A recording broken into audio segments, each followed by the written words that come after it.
It started with a joke. Who designed the closet? Radio Shack? Greg chuckled into the mic like he'd just revolutionized irony. His smug startup energy filled the room, that blend of sarcasm and jargon that passes for charisma in boardrooms. The room laughed. Most of them. The engineers forced it. The interns didn't know better. Me? I just looked at the glowing server stack I'd babysat for 8 exhausting years, the same rack he was mocking like it was a relic from a forgotten era. Greg Darnell, our new CFO, had arrived 3 weeks earlier with a jaw sharp enough to cut marble and a CV laminated in venture speak. Synergy. Optimization. Dynamic liquidity. You could smell the oat milk cologne from across the table. The board adored him. He used words like margin agility and wore sockless loafers. The kind of guy who thinks AI means assertive innovation. Now, at the all-hands, laser pointer in hand, he circled my server like it was a failed science project. This one, he said, has been running since, what, the Stone Age? Cue laughter. Redundant legacy gear. Costs us $2,400 a month just to keep Amanda's museum of obsolete tech running. Time to unplug. Literal silence followed. I didn't react. Just sipped my overcooked coffee and watched him smugly bulldoze the foundation of our revenue pipeline. What Greg didn't know, and didn't bother to learn, was that this nostalgia stack underpinned our entire transaction validation system. It was critical infrastructure dressed in outdated casing. I'd told them. Documented it. 6 times, in 6 formats. Greg skimmed the onboarding doc like it was a fortune cookie. And if you're still reading this, you clearly enjoy a front row seat to a corporate dumpster fire, so do the team a favor, hit subscribe. Yeah, you. The 97% who ghost these stories. Help fight idiocy with a like. Or spite. Greg closed the meeting with his usual line, let's streamline the future. Translation, let's kill anything I don't understand and hope the fallout hits after my next fintech gig. Slack blew up soon after. Excited for change. Big things ahead. And then the inevitable, is Amanda's rack really outdated? I stayed quiet. Logged into the validator one last time. Backed up the logs. Flagged one file with a single word, pending. I had built that server. Nights, weekends, elbow grease. Minimal code, no fluff, no whimsical APIs. Just speed, efficiency, and brutal reliability. It wasn't pretty, but it worked. It protected our transactions. Real-time patches. Bug resolution.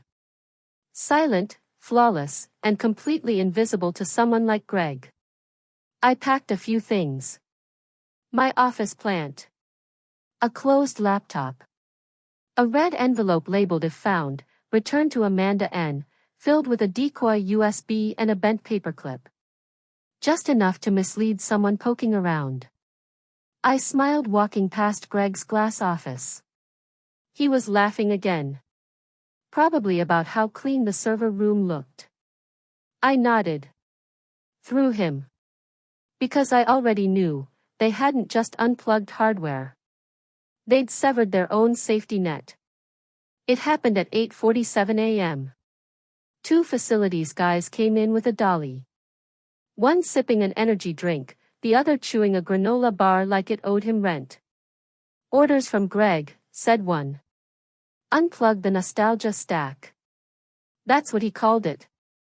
Like it was a pile of old DVDs instead of the reason their payment platform didn't collapse nightly. One by one, the lights dimmed. The hum faded. Years of uptime ended in silence. I didn't stop them. Didn't speak. Just watched the rack bump against the doorframe like old junk hauled to the curb. My hands stayed in my pockets, not from nerves, but restraint. Because words now would ruin everything. The night before, While Greg was likely fine-tuning a pitch deck or watching executive presence videos, I was building a secure data capsule. A biometric USB drive with validator override keys, full system recovery scripts, and a detailed changelog of every back-end tweak I'd made. I typed one final line, initiate failsafe protocol 9XO. It didn't run. It just waited. At 9:22 a.m., I picked up my coffee mug and some onboarding papers, told Tanya from HR I'd be remote for a few days. She gave me a confused blink, unsure if I was promoted or quietly quitting. I didn't explain. Took the back stairs. The same ones I used 8 years ago when the website launched and our server was 2 milk crates and a floor fan. I wasn't worried. Panic is for people without contingency plans. I had one. I'd seen enough CEOs and transformations to know better. I didn't raise hell. I prepared. Back home, I powered up my mirror node, a full clone of the main system humming in its own climate-controlled closet. Built it after the 2020 server room flood taught me about resilience. I watched the logs scroll, confirmation cycles slowing, minor flags multiplying, tokens overlapping. It was beginning. Subtle, but escalating. 2 days later, the first support ticket landed. A customer got refunded twice. Then another. Then 6 more. All different regions, all within 2 hours. Refund queue backed up like a clogged sink. Still, no alarm. The offshore IT team called it transient congestion. Suggested the usual nonsense, clear cache, reboot microservice, blame DNS. Meanwhile, transactions froze. Tokens aged out. Customers gave up and walked away. But the dashboard still read operational. Corporate speak 4, we're not looking yet. Greg dialed into stand-up, smiling through another haircut, asking if someone tried turning the cloud off and on again. His voice, slick and hollow, made me want to throttle a router. He still had no idea. Greg never understood what that rack did. It didn't just process, it corrected. Real-time compensation for asynchronous token drift. Without it, tokens aged too fast, overlapping and doubling refunds. It was entropy, pure and slow. And they just set it loose. I leaned back at home, watching logs from my private terminal. A slow, quiet hemorrhage. Nothing dramatic, just rot beneath the walls. Variance in confirmed versus captured transactions ticked to 6%. Still within acceptable limits, Greg said. Because he didn't know that variance compounds like debt. He ended the meeting early to prioritize deliverables. Translation: ask his roommate who once built a Squarespace site what to do. I didn't say a word. No joy in watching a disaster you predicted. Only inevitability. By Friday, the metrics started lying. Let's be clear, they weren't just wrong. They were contradicting each other live. The sales team reported $1.48 million for the day. Accounting had $1.312 million. Meanwhile, marketing's dashboard screamed $1.53 million and launched a premature emoji parade in Slack. Then someone opened the refund tab, $1.97 thousand already refunded. Nobody could say how much we actually made. It felt like the building was haunted by phantom revenue. Linda, one of our accountants, running on pure caffeine fumes and underpaid exhaustion, finally snapped in the group chat, "Are we profitable or hemorrhaging cash?" Because QuickBooks says both. Then came the avalanche. Orders stuck in processing. Charged twice. Refunded nothing. One customer canceled yesterday and still hadn't seen a dime back. One particularly angry guy threatened to contact the Better Business Bureau and his cousin at Channel 8. I saved that one. He sounded like he followed through. And then the fuse was lit.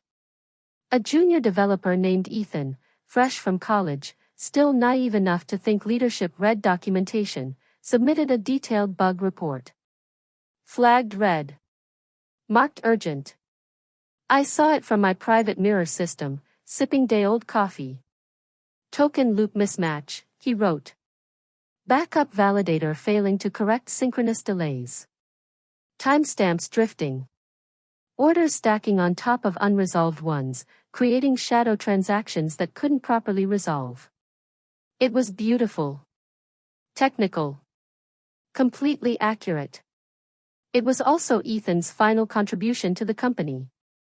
Greg, with all the grace of a scared possum in a power tie, fired him. Claimed Ethan was creating unnecessary drama and destabilizing morale. No HR. No severance. Just a Slack message, thanks for your service, Ethan. Access revoked. Email signature blanked. Deleted like an embarrassing typo in a quarterly report. Just another threat neutralized before it could unravel Greg's fragile narrative. That's when I sent my message. Not a threat. No names. Just a polite nudge to the legal team routed through a third-party relay. Aligned, Echo Protocol 9. See lines 45 to 78. Invalidator patch notes, version 2.7b. Suggested timeline, immediate. Echo 9 wasn't in any public documentation. It was a hidden protocol I wrote 3 years ago. Buried deep in the infrastructure guide for scenarios like this, token drift failures in the absence of real-time corrections. In other words, what happens when someone like Greg unplugs my server? I never wanted to wreck the place. But legal's job is to sweat at the smell of smoke. By the end of the day, engineering was in full emergency mode. Sales was begging for manual overrides. Greg was working remotely, probably calling his buddy from Stanford who once installed WordPress and asking for help diagnosing cloud inconsistencies. He wouldn't find anything. Because the problem was me. And I hadn't touched a single damn thing. At 7:58 a.m. on Saturday, the emergency meeting invite arrived. Subject, Sparkle's Q2 system sync touchpoint Sparkles, Greg's desperate version of, oh no, we're crashing, and I just slapped a smiley sticker over the fuel gauge. 12 people joined the Zoom. Only 2 used video. Most looked like they'd either been crying or calculating how long they could live off severance.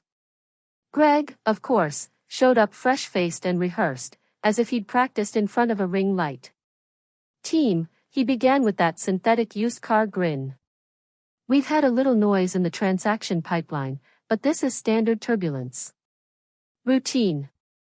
Routine. Like a routine root canal with no anesthetic. I've spoken to our cloud vendors. PR is drafting transparency-focused messaging. Translation, we're about to lie in vague corporate language and pray nobody audits the numbers. Engineering's on the validator logs. Nothing's lost. We've got redundancy. Right then, my phone buzzed. Sarah from back-end. You locked it, didn't you? I didn't reply. I didn't have to. She already knew. They all knew.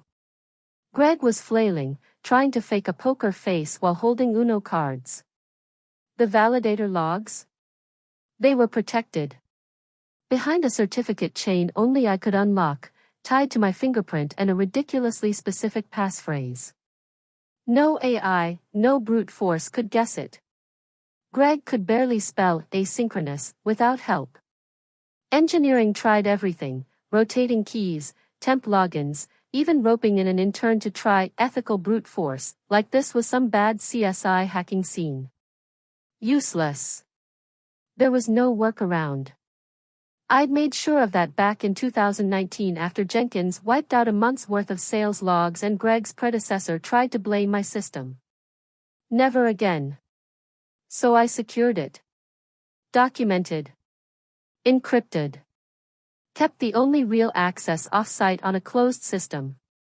Back in the Zoom, a board member finally spoke.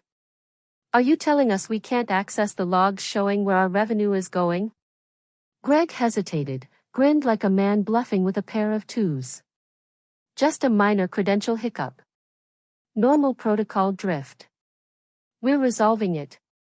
You could see the fear starting to leak through his pores. It wasn't just the systems that were collapsing, it was the illusion. His carefully curated LinkedIn fairy tale was breaking in real time. PR piped in. We're workshopping language like scheduled maintenance and infrastructure optimization. Thoughts? Someone coughed the word bullshit and dropped the call. I reclined in my chair, tea in hand, watching the logs cascade across my private screen. Dog snoring on the rug. AC humming. Nothing in my world was broken. I wasn't mad anymore. I was calm. Watching entropy reveal itself. Watching Greg's paper-thin empire collapse because he'd pulled the one thread holding the whole thing together, then called it innovation. I didn't leak anything. Didn't sabotage a thing. I just let the truth rise like smoke. It hit at 11:42 a.m. right in the middle of the Blitz sale, 40% off everything from yoga mats to earbuds, blasted across 4 states, 2 podcasts, and 1 extremely expensive bus wrap in Phoenix. And then, silence. No checkout. No confirmation emails. No payment metrics ticking up. Just digital limbo, like hitting the gas and watching your engine fall out. Customers sat frozen on the order page. One posted a screenshot of her cart stuck for 23 minutes with the caption, "Is this a sale or a social experiment?" Another, a fitness influencer named Tyvan with abs carved from marble and 2 million followers, posted a story of him staring blankly at his screen whispering, "They scammed us." 500,000 views in 3 hours. His caption, #BlitzFail #not sponsored anymore. Refunds began firing automatically, not because anyone approved them, but because the system couldn't verify charges, and defaulted to customer protection. $600,000 gone in 2 hours. And the cherry on top? At 12:03 p.m., the internal dashboards froze. Just stopped. Like someone tossed a Rolex into the sea. Slack lit up with pure chaos. Sarah, Dev, can someone confirm if the transaction bridge is down? Ron, Finance, there is no bridge. The logs are blank. DevOps Sam, logs exist. They're just empty. Like nothing ever happened. Greg, temporary sync issue. No need to panic. Ron again, we are refunding ghost transactions and no new orders are processing. I would like to panic. And Greg? Still floundering through team calls saying things like momentary turbulence and, I swear, the cloud just needs to hydrate. Hydrate. He said that out loud. Legal circled back, this time asking for documentation on Echo Protocol 9. One jittery lawyer even CC'd me by accident. I didn't respond. No need. Because at 1:27 p.m., I got a text from Miguel, one of the few engineers left after the last wave of layoffs. And the moment I saw it, I knew the avalanche was finally underway. No hello. No setup. Just a simple message, did you know this was coming? I stared at it for a second. Then typed 3 words in response, they unplugged it. That was all. No smugness. No victory lap. No dramatic monologue. Just the truth. Because this was never about sabotage or revenge. It was just cause and effect. Physics. You don't rip out a spine and act surprised when the body collapses. You don't cut the brakes and blame the wall. And me? I was in the kitchen, watching banana bread rise while the company crumbled like week-old biscotti. Every error, every failed transaction, every refund spiraling into the void lit up my mirror system like fireworks. It was beautiful, not because I wanted disaster, but because it proved everything I'd said. You don't mock what you don't grasp. And you definitely don't pull the plug on it. By Monday morning, the air in the office was thick with the scent of failure and burnt metal. The tone had changed. The broy bounce Greg brought with him? Gone. Replaced by tension you could cut with a broken USB stick. Slack was a ghost town. Support queues read like a post-mortem. Refunds ballooned into grotesque proportions. And the worst part? No one could say how deep the financial crater went. Then the forensic team came in. The board had hired them in a panic. High-end auditors who billed like heart surgeons and didn't ask why, just followed trails, logs, metadata, credentials, packet flow. After 19 hours picking apart Greg's glitter glue infrastructure, they dropped the bombshell. There were no real backups. Just mirrors, fragmented, partial copies that required real-time validation from the original source. The moment Greg cut the cord on my rack, every one of those flashy cloud systems was flying blind. Timestamp drift kicked in instantly, first milliseconds, then seconds, then entire process mismatches. Orders got approved with expired tokens. Refunds were triggered on transactions that never finalized. Shopping carts cloned themselves. Charges looped endlessly. But here was the real twist, the only thing that had been holding it together for years. Me. One person. One terminal. Quietly correcting time drift, line by line. No scripts. No automation. Just a manual patch routine buried deep in the logs under an admin ID labeled Aorus Avid. I never mentioned it in stand-ups.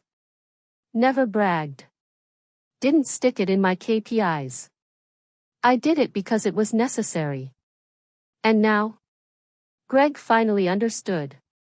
At 8 p.m. that night, well after most had gone home, he was spotted in the darkened office, barefoot, dress shirt wrinkled and stained with stress. Pacing. Holding an old backup drive like he thought it might answer prayers if he squeezed it hard enough. One of the IT guys, Jules, saw him through the glass, just standing there, whispering to himself, unplugged the validator. Nobody replied. There was nothing left to say. Later that week, legal uncovered my documentation, 3 years of memos, flagged emails, slide decks with titles like Token Drift Risks in Distributed Environments and Proposal, Hybrid Redundancy Layer, all timestamped, all read, most ignored. One email stood out. To Greg Darnell. Subject, Critical Validator Dependency. Sent, March 3, 11:14 a.m. Just surfacing again, the cloud mirrors aren't independently verified. If we lose the main node, token sync will deteriorate fast. Can you confirm our continuity plan before any hardware changes? Marked as read. No reply. Nobody could save him now. The call didn't come from the CEO. It came from Rachel, their damage control specialist. Voice like polished marble. New York area code. The kind of person who could shut down a whistleblower story with one phone call and destroy an NDA with another. She left a voicemail that could have worn heels. Would you be open to a confidential conversation about a potential strategic advisory opportunity? Translation: the ship's sinking, and you're the only one who knows where the lifeboats are. I didn't reply right away. Took the dog for a walk. Watched the sunrise like it owed me back pay. Let them sweat. Then I responded, with terms. No greeting. No soft sell. Just a line list. 3-month retainer. Paid in full, upfront. Full administrative rights. No supervision. I set my schedule, choose my tools, and talk to whoever I damn well please. Greg Darnell is publicly removed by Monday. No transition period, no title shuffle. I want his keycard dead and his Slack profile gray before I so much as breathe near a terminal. 4 hours later, contract signed. No pushback. Not a single clause redlined. Just one addendum: welcome back, Amanda. Thank you. Sad, really. Next morning, I showed up at 8:01 a.m. Not because I had to. Because I knew the early crew would see. Same parking space. Same boots. Same badge, only now, it scanned with new weight. The building felt different. Still. Tense. Like the aftermath of a thunderstorm. You could taste the fear in the air: coffee, sweat, cheap deodorant. No one spoke. A few engineers nodded, most just looked away. HR peeked through their aquarium glass like I was a tiger loose in the office jungle. Even Tanya at reception, the one who used to compliment my scarves, wouldn't meet my eyes. Greg's office was already emptied. Blinds drawn. Chair turned. A sweating protein shake sat abandoned on the desk. His nameplate was gone. Just a pale square of dust where it used to be. Someone had left a sticky note on his monitor. Plug it back. I didn't stop. Walked straight to the server room. My room. The one they'd gutted and turned into multi-use storage. I unlocked the cage. The smell hit me: metal, silence, memory. Everything was still there, just unplugged. Like a church without a choir. I got on my knees, reconnected the power. Felt the hum start under my palm. No applause. No speech. Just the fans whirring. Lights blinking in calm rhythm. My mirror node synced up instantly. Like an old friend offering a handshake after years apart. I checked the logs. Sync restored. Drift corrected. Refund queue neutralized. Sales pipeline rebalanced. Didn't take hours. It took minutes.